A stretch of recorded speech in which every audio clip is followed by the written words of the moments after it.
Listen, I've got some very important information for you. And who I am is absolutely not important.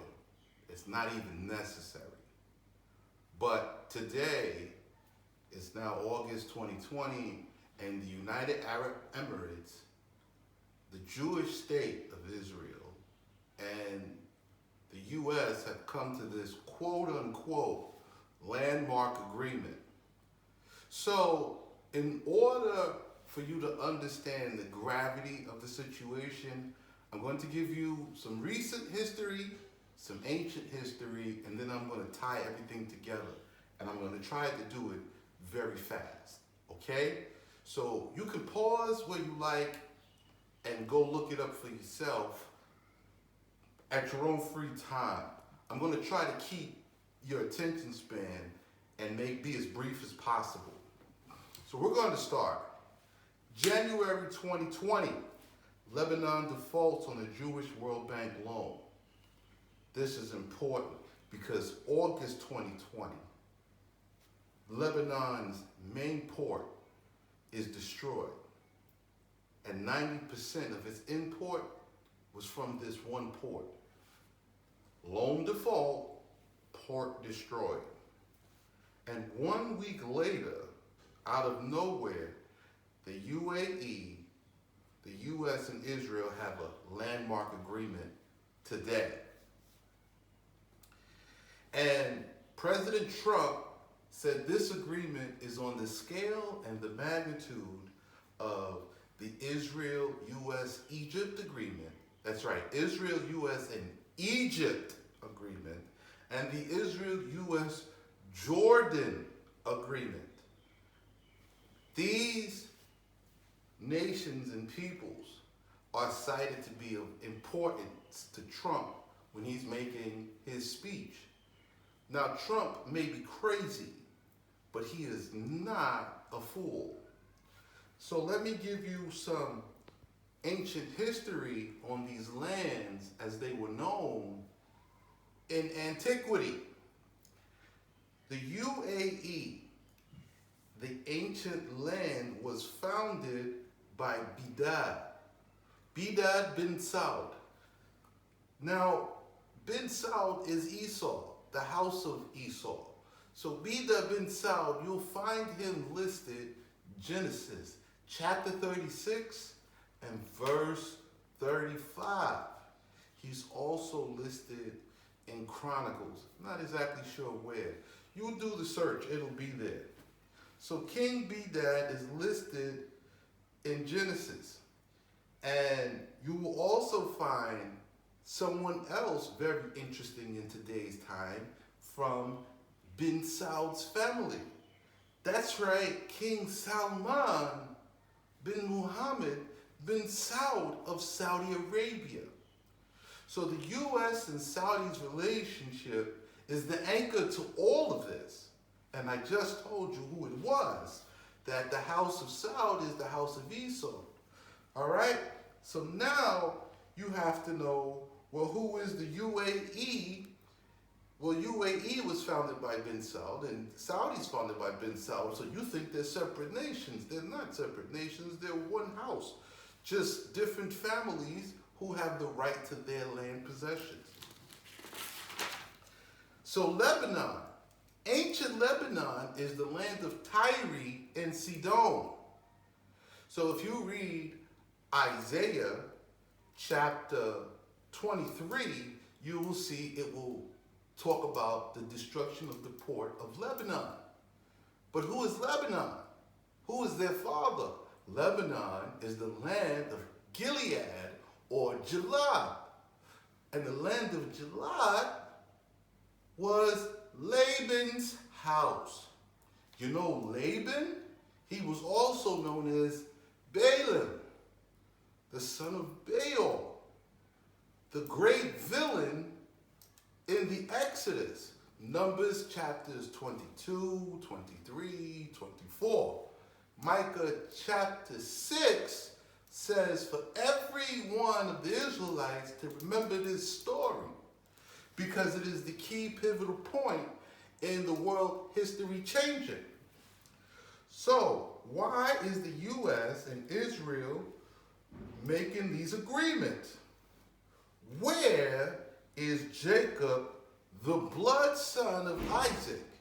Because there is no way that these Jewish people are working so closely together, hand in hand, with all the house of the adversaries of Jacob, even though they claim to be him. Well, these imposters, right? You have to know that these imposters are all the same players from an ancient time. So if you go back to Numbers, you will see Laban, and you will see Balak, who was the grandfather to Bedad, the founder of the United Arab Emirates.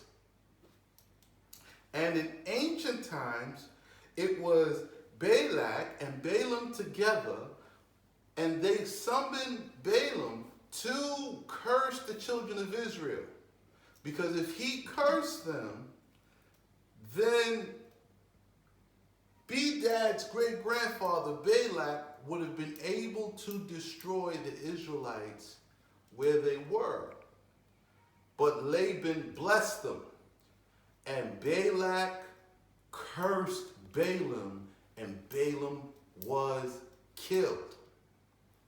Now that you know the bearing of the story, you just seen Lebanon, the house of Laban, be destroyed. Why? And all of a sudden, the sons of Balak come into this agreement with the U.S.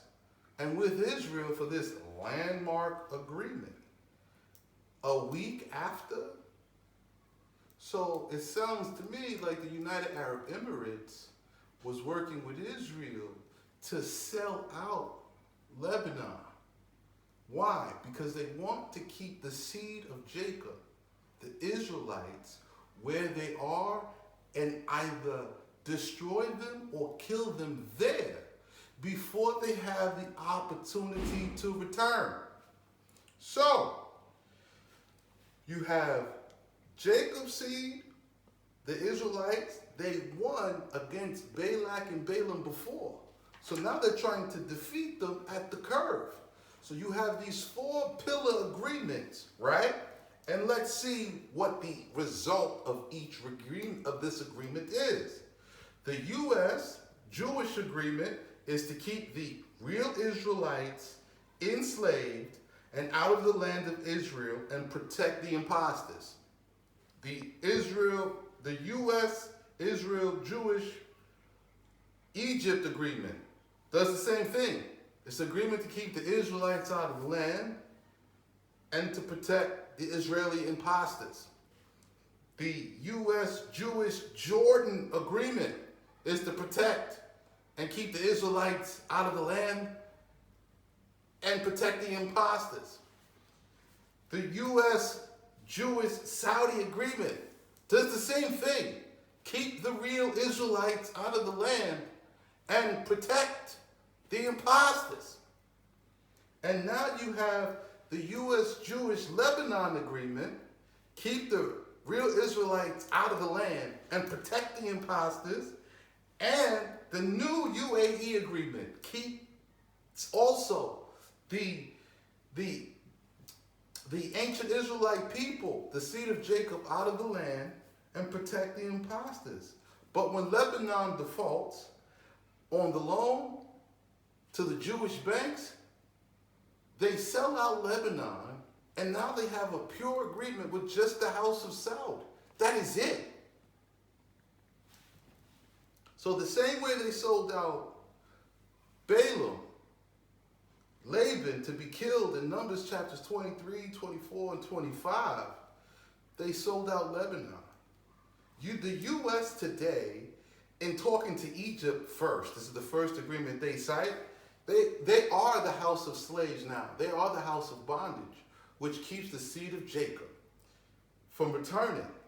They never paid reparations, and they never offered a way to restore the people that they took into captivity to get back.